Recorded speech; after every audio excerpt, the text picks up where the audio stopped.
Convido você a abrir sua Bíblia comigo no Evangelho de Marcos, capítulo 9.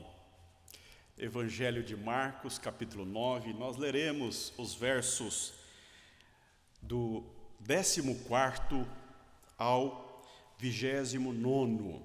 Evangelho de Marcos, capítulo 9, do 14 ao 29. Evangelho de Marcos, capítulo 9, do 14 ao 29, e nesta noite eu gostaria de refletir com você algo da parte de Deus, olhando para este relato do encontro de Jesus com este pai e esta criança. Quando eles se aproximaram dos discípulos, viram numerosa multidão ao redor e que os escribas discutiam com eles. E logo toda a multidão, ao ver Jesus, tomada de surpresa, correu para ele e o saudava. Então ele interpelou os escribas: que é que discutíeis com eles? E um dentre a multidão respondeu: Mestre, trouxe-te o meu filho possesso de um espírito mudo. E este, onde quer que o apanha, lança-o por terra, e ele espuma, rilha os dentes e vai definhando. Roguei a teus discípulos que o expelissem, e eles não puderam. Então Jesus lhe disse: ó geração incrédula, até quando estarei convosco? Até quando vos sofrerei? Trazei-mo. E trouxeram-lhe. Quando ele viu a Jesus, o espírito imediatamente o agitou com violência, e caindo ele por terra, revolvia-se espumando. Perguntou Jesus ao pai do menino: há quanto tempo isso lhe sucede? Desde a infância, respondeu. E muitas vezes o tem lançado no fogo e na água para o matar. Mas se podes alguma coisa, tem compaixão de nós e ajuda-nos. Ao que Jesus lhe respondeu: se podes, tudo é possível ao que crê. Tudo é possível ao que crê.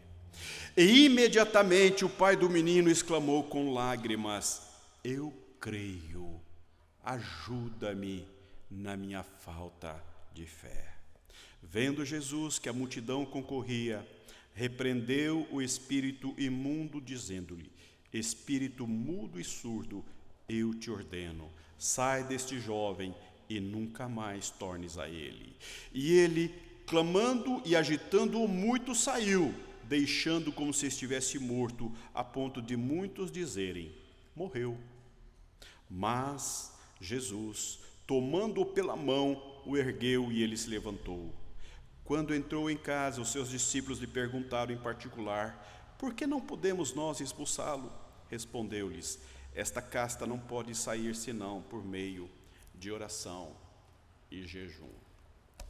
Querido Deus e bondoso Pai, damos-te graças pela Tua palavra, Senhor. Damos-te graças pelo que o Senhor já comunicou da Tua parte ao nosso coração nesta noite, pela Tua palavra lida, pelas orações, por esses cânticos e hinos belos que o Senhor já comunicou a nós. Louvamos o Teu nome.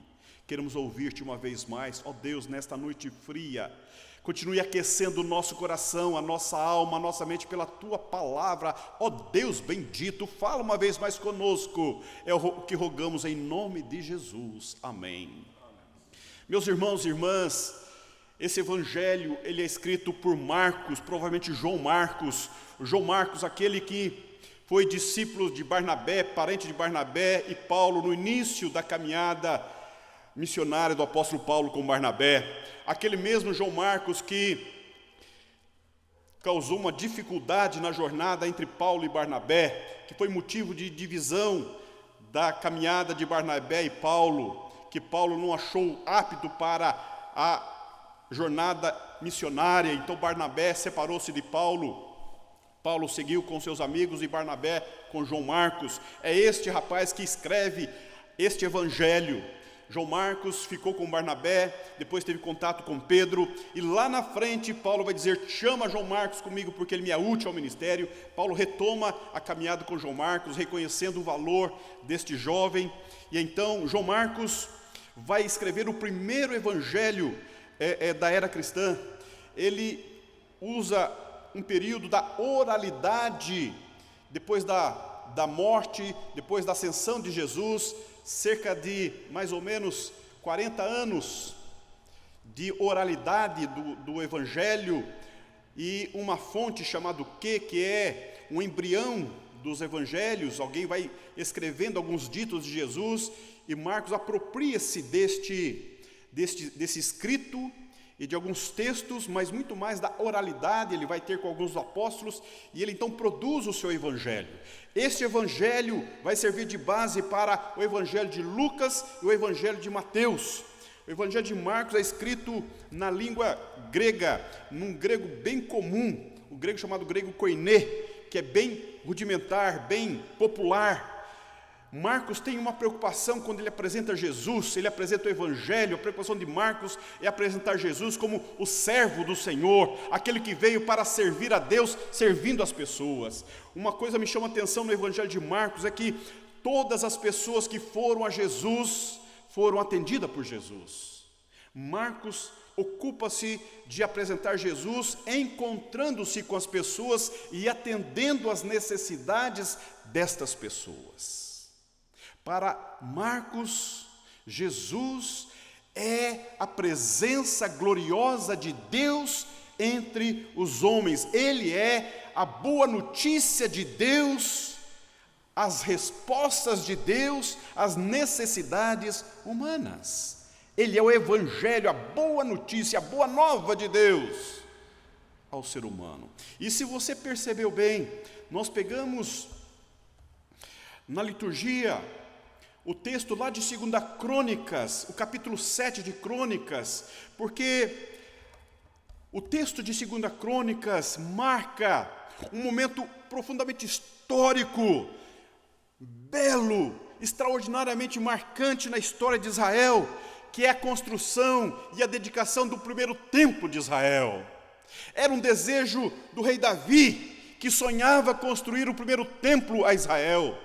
E desde o tempo em que o povo saiu do Egito, Deus manifestava a sua glória e a sua presença no meio do povo, marchando com o povo e depois armando tendas e construindo o tabernáculo, para que a glória de Deus, a presença de Deus se manifestasse no meio do povo a partir do templo, a partir do tabernáculo. Havia um lugar específico, um momento certo em que Deus se manifestava através de um profeta, através de um sacerdote, através de um sumo sacerdote. Deus mediava a sua santa presença no meio do povo. Um lugar, um tabernáculo específico era uma manifestação da presença de Deus no meio do povo. Então, a construção de um templo suntuoso com o que havia de melhor, Deus levantou Salomão, o filho de Davi, e Davi então preparou todas as riquezas, tudo que ele pôde preparar do seu reinado. Ele deixou muitas riquezas pessoais do seu reinado, da sua família. O povo contribuiu, e Salomão fez muitas alianças, e Salomão conseguiu fazer boas alianças para construir um belíssimo templo que havia de melhor, para então dedicar um belíssimo templo. E então, quando ele ofereceu esse templo, Deus, como nós vimos aqui, a glória de Deus encheu aquele templo, e as pessoas não puderam contemplar e não permanecer naquele templo, porque a glória de Deus estava tomando aquele lugar, e aquilo deveria ser algo extraordinário, porque a presença de Deus ali se manifestava. Marcos está dizendo que agora não é mais o templo, é Jesus. Jesus é a presença de Deus na terra. O Evangelho, segundo Marcos, é Jesus, como diz Hebreus, é a expressão exata do ser de Deus. Ele é o próprio Deus. Ele é a glória de Deus na terra. Ele é o Deus que baixou a terra para caminhar com o seu povo e resgatar o seu povo, para realinhar o seu povo com a presença de Deus. Meus irmãos, Marcos, quando escreve esse episódio, no capítulo 9, ele escreve lá no início do capítulo, aquele momento da transfiguração, quando Jesus chama 3 discípulos e vão para o monte da transfiguração, e lá eles têm aquele culto extraordinário, não é? Em que está Pedro, Tiago e João, e então Pedro fica extasiado com aquele momento em que eles estão no alto e parece que o céu baixa à terra e Jesus resplandece diante deles e Deus se manifesta e eles têm uma visão gloriosa, extraordinária. E Pedro fala, é bom demais ficar aqui, Jesus, é bom demais, vamos permanecer aqui, vamos viver aqui.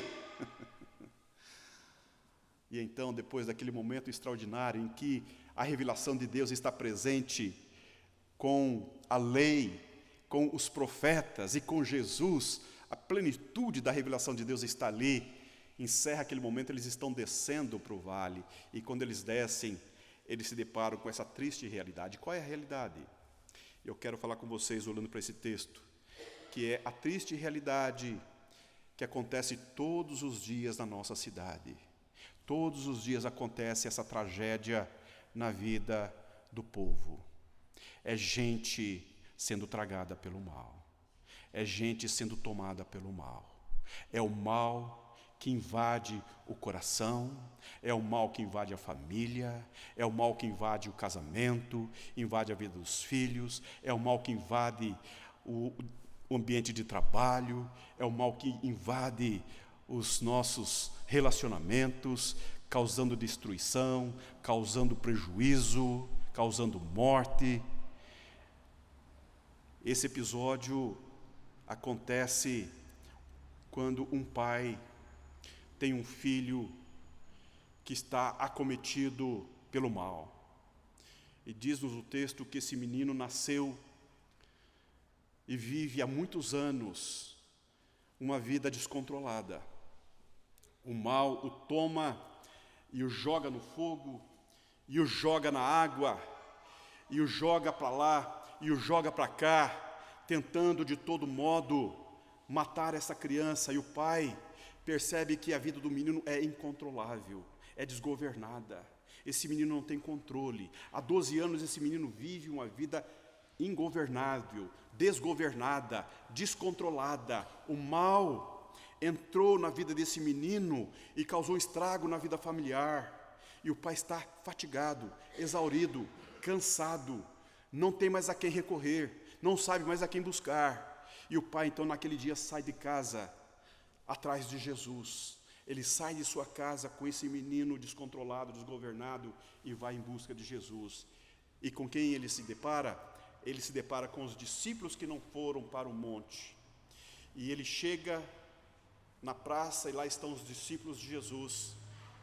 E o que acontece quando ele encontra os discípulos de Jesus?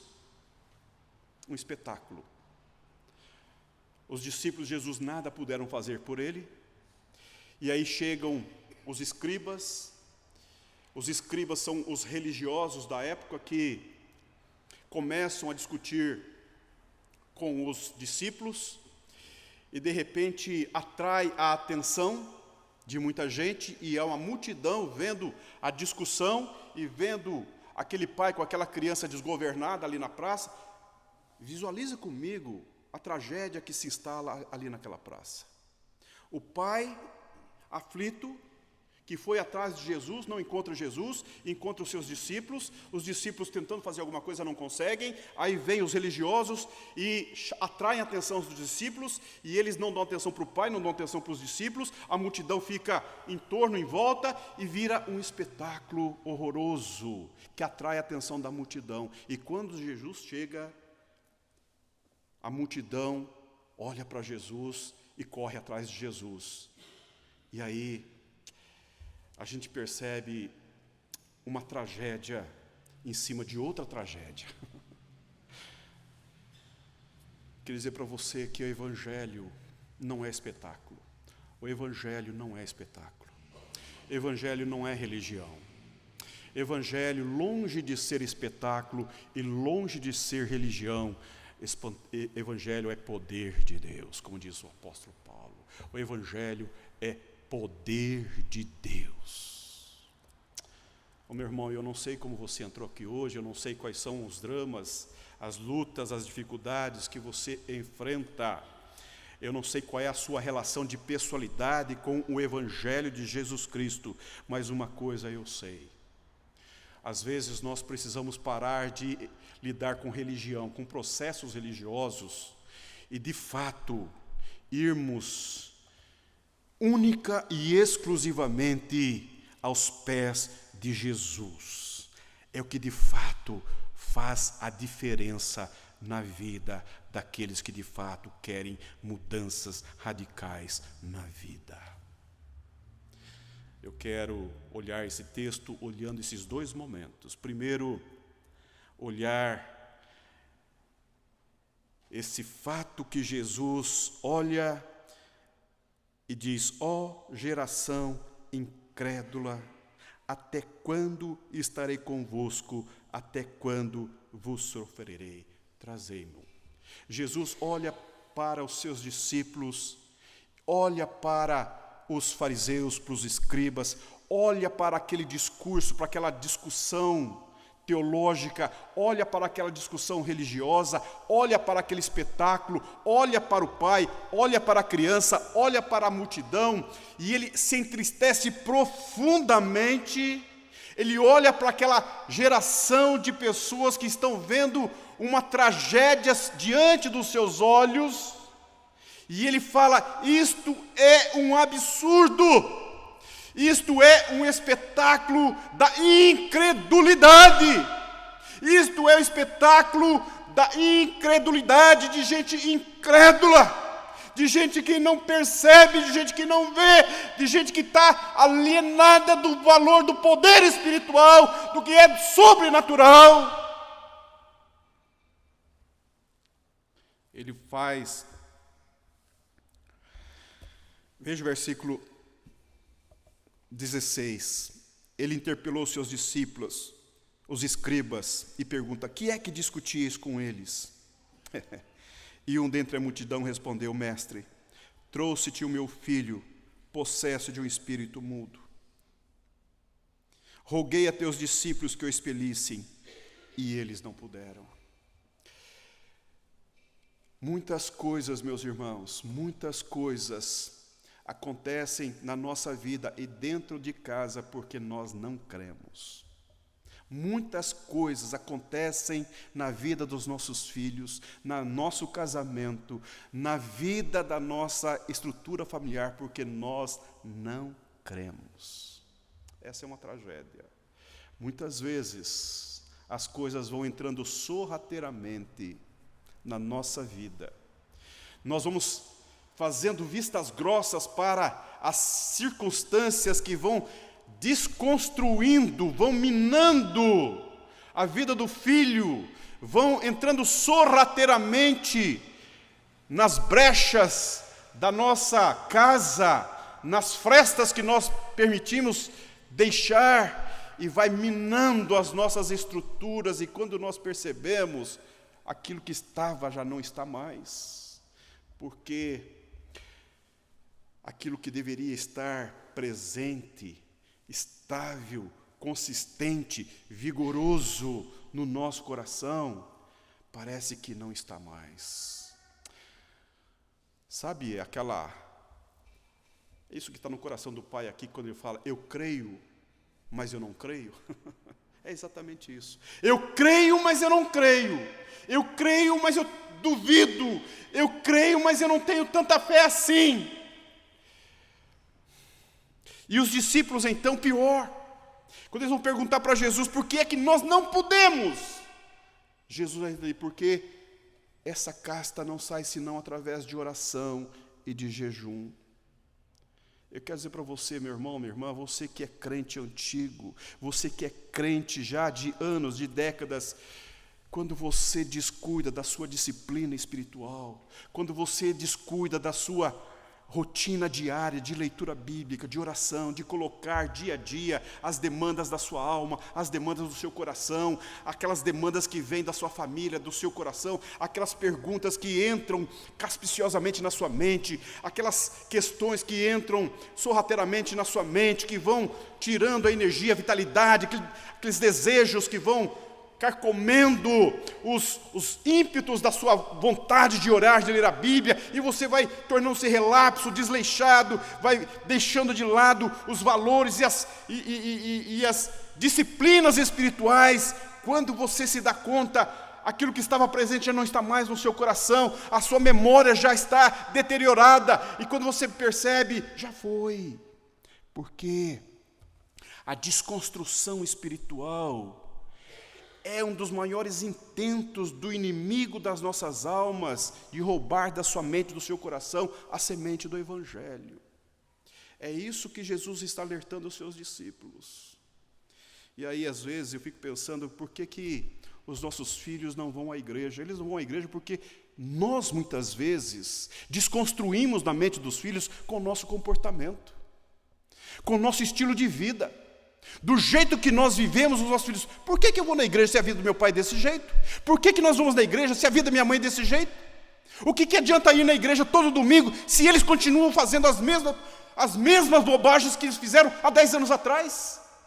Não há mudança na vida dos pais, por que nós vamos na igreja deles? O que adianta a igreja se não há mudança na vida? É isso. Os filhos estão atentos ao que acontece na vida dos pais. Os adolescentes estão questionando o comportamento dos pais. As crianças menores estão ávidas por ver na vida dos pais coerência com o que eles estão propondo aos seus filhos.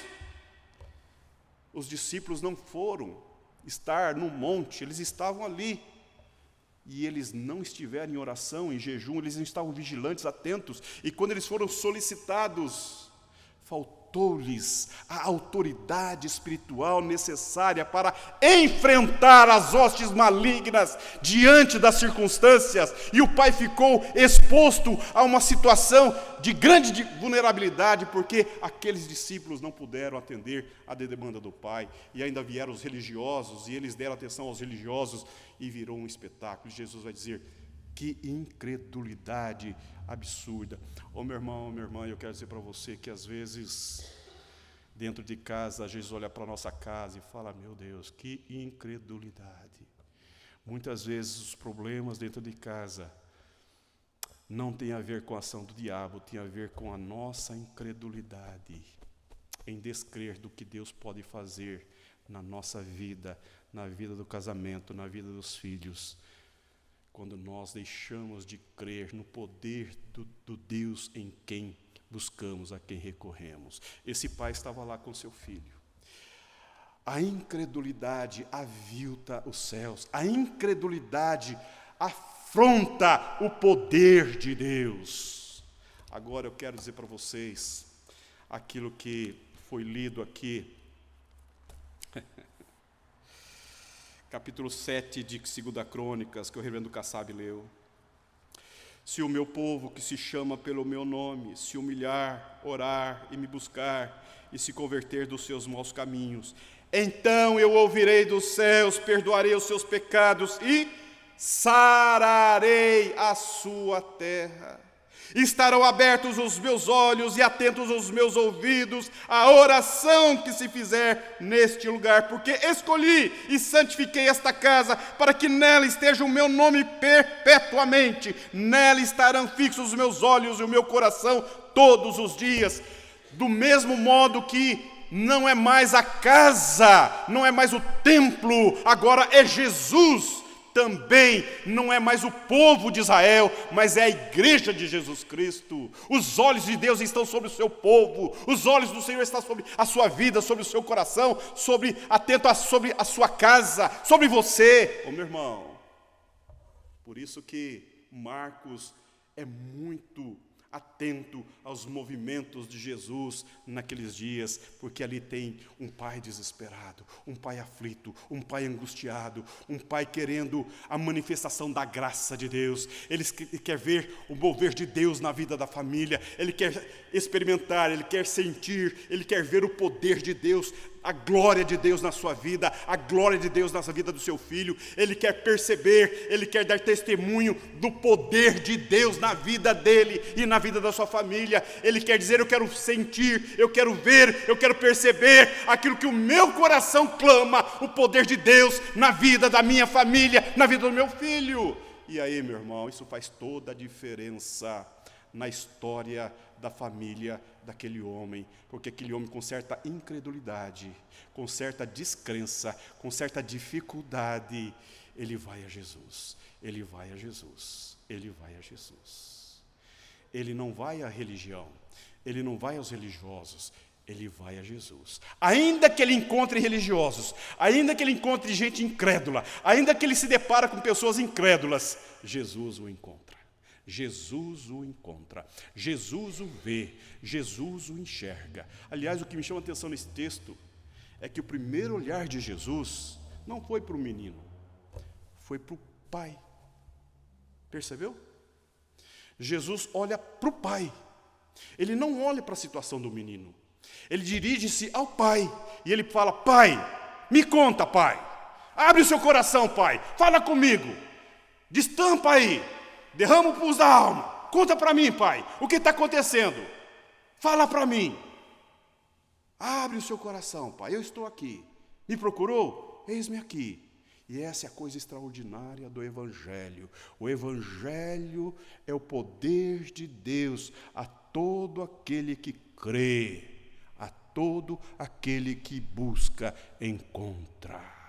Eu quero dizer para você nesta noite, meu irmão, Deus está em busca dos verdadeiros adoradores que o adoram em espírito e em verdade. Aqueles que de fato querem mudanças consistentes na vida. Aqueles que de fato querem ser tocados, burilados, transformados, movidos pelo poder do Evangelho de Jesus Cristo. Não é conversa mole, não é conversa fiada, não é processo religioso, não é procedimento esvaziado de um poder sobrenatural, não é uma conversa que vem e que se faz sem apego, sem um desejo profundo de mudança a partir de dentro. E Jesus olha para o pai e fala: pai, me fala. E aí o pai então destampa o coração e fala: oh Jesus, a coisa está difícil. Há muito tempo nós sofremos.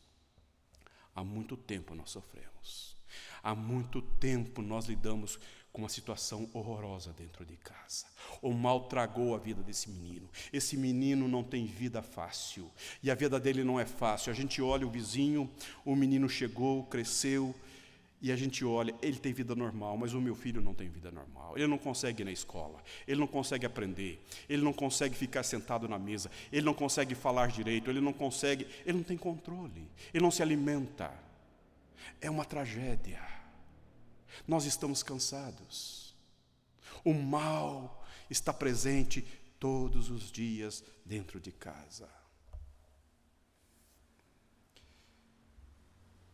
E aí, uma pergunta o pai faz: mas, versículo 22, se tu podes alguma coisa, tem compaixão de nós e ajuda-nos. Essa é a grande pergunta que nós devemos fazer para Jesus, não é? Compaixão. O Senhor tem compaixão de nós, Jesus? O Senhor tem compaixão de nós? Então faça alguma coisa por nós. Sabe, meu irmão, Eu não sei qual é a ideia que você tem de Deus. Eu não sei qual é a relação que você tem na sua história pessoal sobre Deus. Mas muita gente acha que Deus é um senhor velho, idoso, carrancudo, que tem um prazer horroroso de ficar cuspindo raio no traseiro das pessoas lá do céu, não é? A Igreja Católica, o catolicismo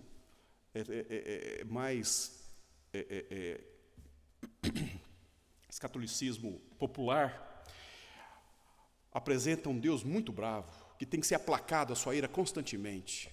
Mas a Bíblia apresenta um Deus cheio de amor, um Deus missionário. E Jesus é a prova desse Deus amoroso, extraordinariamente amoroso, que vem em busca dos seus.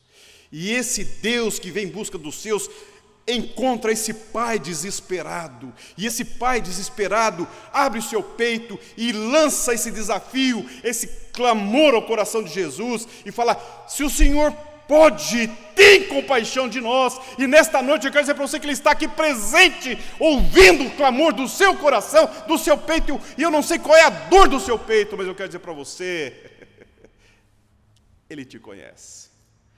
Você que está me ouvindo, Ele te conhece. Ele sabe das angústias da tua alma, dos apertos da tua casa, das dores, das noites mal dormidas que você sente, das angústias do teu peito, daquilo que aperta, que angustia, que traz prejuízo emocional, prejuízo espiritual. A você, Deus te conhece, Cristo te conhece, Ele sabe das tragédias existenciais que incomodam o peito e a tua alma, que rondam, que conspiram contra você. E nessa noite esse texto salta lá do primeiro século e chega até aqui com o mesmo vigor, com a mesma força. E essa pergunta desse pai encontra ressonância no coração de Jesus, e a resposta de Jesus é a mesma que ele deu àquele pai, hoje ele dá a você. Ao que Jesus respondeu: se podes, tudo é possível ao que crê. Tudo é possível ao que crê. Eu quero dizer para você que a fé cristã, ela não é força do pensamento.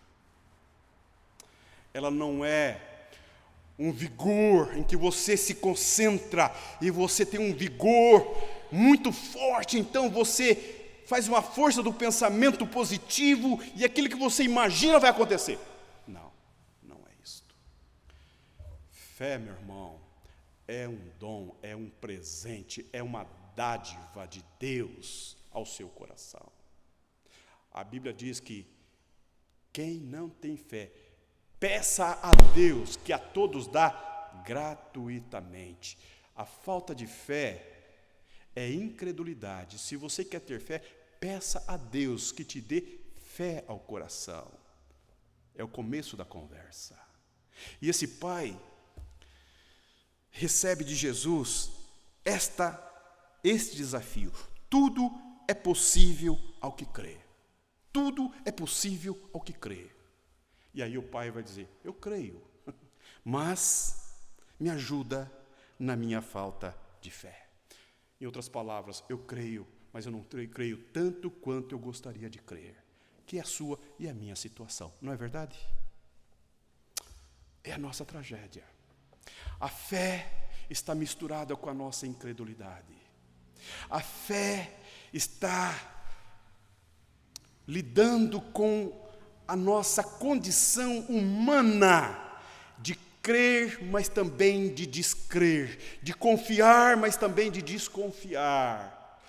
Mas uma coisa, nós precisamos olhar para esse texto, não com esse olhar da nossa humanidade, mas com os olhos de Jesus. É isso que ele convida o Pai a fazê-lo. Antes disso, permita-me fazer um comentário que eu acho que é pertinente. O apóstolo Pedro me ajuda muito a entender acerca de fé.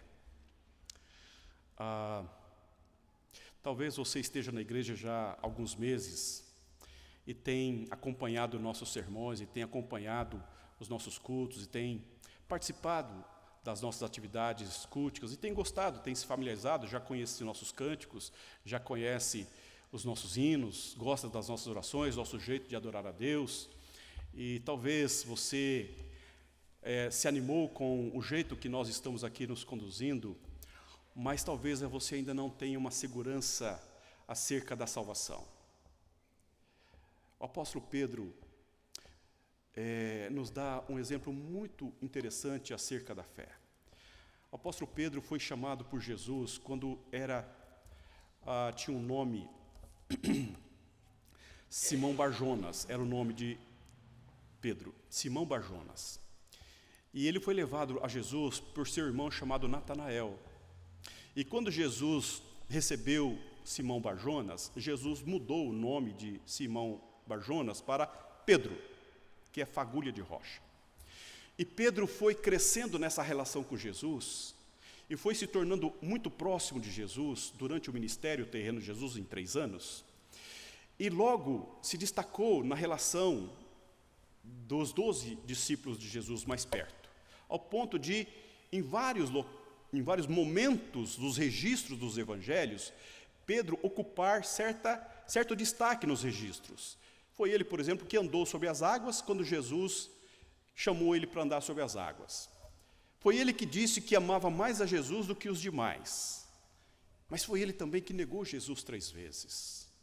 E depois que Jesus ressuscitou, o chamou para uma conversa reservada, numa madrugada, e perguntou para Pedro 3 vezes se ele o amava.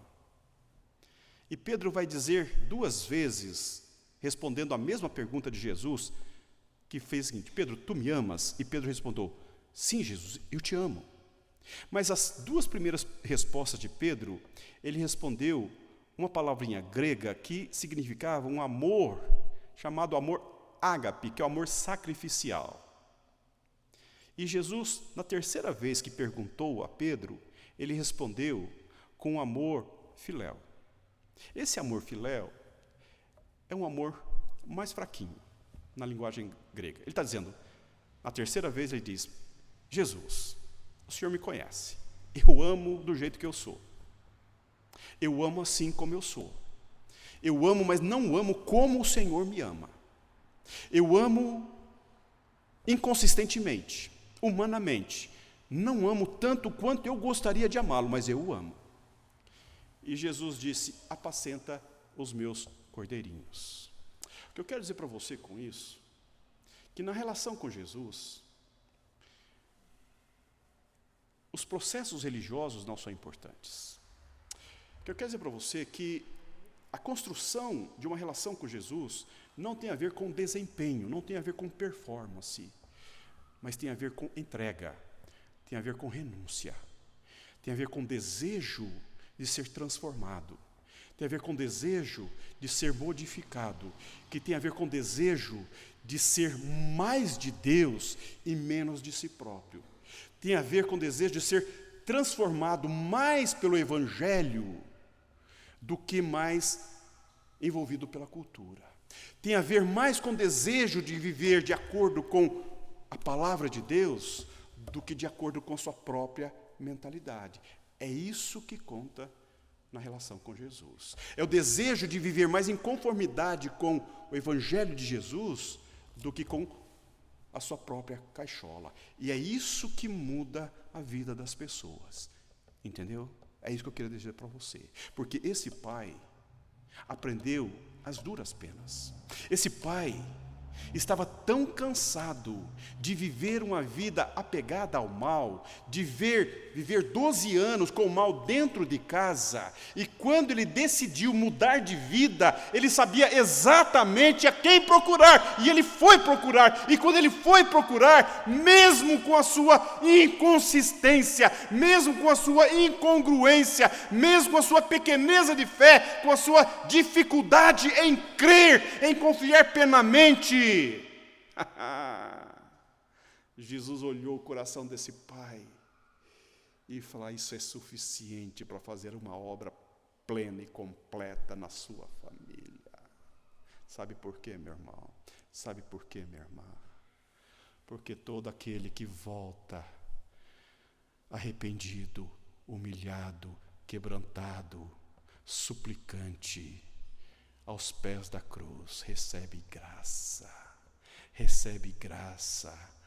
Os braços do Pai estão escancarados para acolher, abraçar, acolher, transformar, mudar, dar vestimenta nova, chamar pelo nome, dar dignidade e mudar a história. Eu estou dizendo isso para você, meu irmão, porque não importa quanto tempo você esteja na igreja, se você ainda não fez uma mudança radical na sua vida, é hora de fazê-lo. É hora de fazê-lo. É hora de você fazer um concerto da sua vida com Jesus. É hora de você voltar para casa e dizer: Jesus, eu quero mudança de vida na minha vida. Chega de viver apegado ao mal. Chega de viver uma vida rota, uma vida de incredulidade, uma vida distanciada no coração com o Deus da minha alma, com o Deus da minha vida. Chega de viver dentro de casa uma vida desgraçada, uma vida sem graça, uma vida sem sentido de vida, porque olha o que acontece. Versículo 25, vendo Jesus que a multidão concorria, repreendeu o espírito imundo, dizendo-lhe: espírito mudo e surdo, eu te ordeno, sai deste jovem e nunca mais tornes a ele. Deixa eu falar alguma coisa para você, meu irmão. A Bíblia diz que Jesus tem um nome que está acima de todo o nome, e ele tem poder acima de todos os poderes que há na terra e acima da terra e nos infernos. Ele é o Deus que tem um nome sobre todo o nome. Deus conferiu ao Deus Filho autoridade sobre todas as coisas criadas por Ele mesmo. Ele é a palavra criadora. Então eu quero dizer para você nesta noite que tem esperança para você. Tem esperança para a sua família, tem esperança para o seu filho, tem esperança para a tua casa, tem esperança. Se o meu povo, que se chama pelo meu nome, se humilhar e orar e se converter dos seus maus caminhos e me buscar, então eu ouvirei dos céus e sararei e trarei de volta para a minha casa. Eu quero orar por você. Eu quero orar pela sua casa.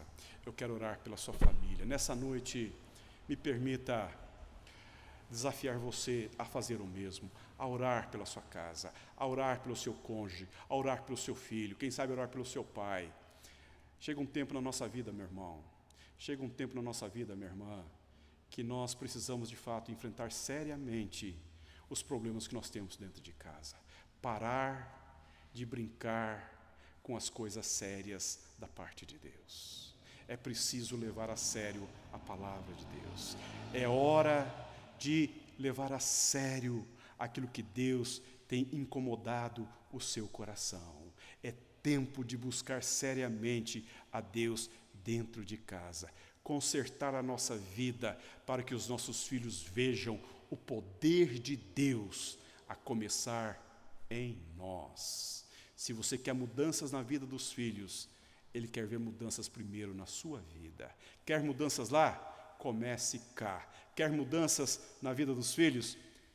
Comece em você. Comece na tua casa. Comece no teu coração. Deixe o Espírito Santo transformar esse coração duro, transformar essa mente teimosa, essa alma que está cheia de... você sabe o que tem aí. Vamos orar. Eu queria que os jovens viessem à frente, o grupo do louvor, cantar essa canção. Nós colocamos aqui, vem o Senhor, minha vida oferecer. Enquanto eles estiverem cantando, eu queria que você estivesse orando. Nós vamos, enquanto eles cantarem, você fique em oração. E depois nós vamos ficar em pé na segunda vez e vamos cantar com eles. E então eu quero orar com você, tá certo? Eles vão cantar e nós vamos orar a primeira vez. Depois nós vamos ficar em pé e vamos cantar. E enquanto eles estiverem cantando, você e eu vamos ficar em oração. E eu vou estar orando por você aí, tá bom? Ore aí e oramos aqui.